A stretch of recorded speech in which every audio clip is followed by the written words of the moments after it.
Donc la Commission a longtemps a longtemps travaillé sur les fonds européens. Et là, sur la nouvelle mandature du Césaire, effectivement, on a fait un tour de table, je dirais, de la Commission. Et les membres étaient intéressés par les fonds européens, mais on venait juste de travailler dessus. Donc ils voulaient plutôt se pencher vers un nouveau sujet. Et très vite, la francophonie est arrivée sur ce sujet, est arrivée sur la table, et effectivement, tout le monde a accepté et souhaité travailler dessus. En plus, on a été convaincu par Samia, qui quand même a largement argumenté pour nous expliquer comment et pourquoi il fallait travailler sur la francophonie. Mais donc, si vous voulez, on est passé d'un moment de réticence à un moment où on a complètement accepté, où tout le monde s'est plongé dedans, et finalement, on s'est tous passionnés sur ce sujet. Et bon, on en voit aujourd'hui le résultat avec cet avis.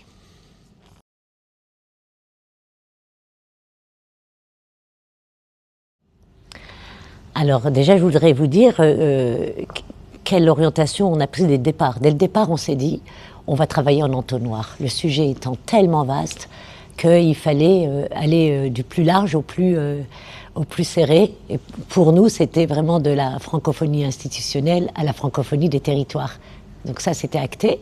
Et c'est pour ça qu'il nous a fallu, à un moment donné, restreindre le sujet, sinon ce serait parti dans tous les sens. Mais je crois qu'on a réussi à prendre des actes qui étaient directement liés à nos recherches, c'est-à-dire à trouver une façon de démontrer, entre guillemets, pourquoi la francophonie, le développement économique francophone était un levier pour la région Île-de-France et pourquoi l'inclusion aussi, pourquoi la francophonie était un levier pour l'inclusion, notamment des populations étrangères en Île-de-France.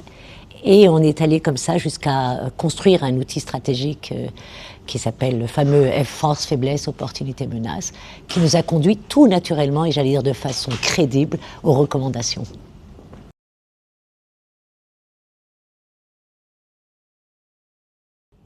Alors on a une vingtaine de recommandations.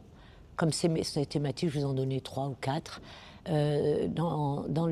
Sous le thème langue, parce qu'on a un thème très important pour notre rapport, c'est le thème langue, multilinguisme et autres. Là, on recommande que le français soit considéré comme une langue pivot, donc une langue passerelle, pour favoriser le multilinguisme, mais aussi favoriser le plurilinguisme. Donc on l'explique vraiment dans le rapport. Il y a aussi, sous le même thème, on propose qu'on change, on va dire qu'on pense autrement l'apprentissage du français, notamment pour les nouveaux arrivants. On l'explique aussi dans le rapport. Et sous le thème innovation, économie, notre première recommandation forte, c'est de développer un réseau francophone économique, prioritairement d'ailleurs européen, parce qu'il y a des choses qui existent mais qui sont dispersées, qui ne sont pas assez visibles, mais le réseau francophone économique n'existe pas encore vraiment proprement dit, donc il y a ça. Il y a aussi utiliser l'intelligence artificielle pour créer en français, notamment sur Internet, et l'innovation. Et ensuite, on a une recommandation qui plaît bien à notre président, René, c'est le droit, c'est-à-dire utiliser le droit français comme support juridique un peu plus largement qu'aujourd'hui, parce que le droit français est encore utilisé dans pas mal de pays. Nous avons une recommandation aussi qui est très importante à mon sens, c'est utiliser les diasporas en Île-de-France pour qu'elles participent au développement économique de leur pays dans le cadre de l'action internationale de la région Île-de-France, et en particulier la coopération décentralisée. Donc les utiliser. Et puis voilà, sinon je continuerai longtemps comme ça, mais ça va, je vous ai dit les principales.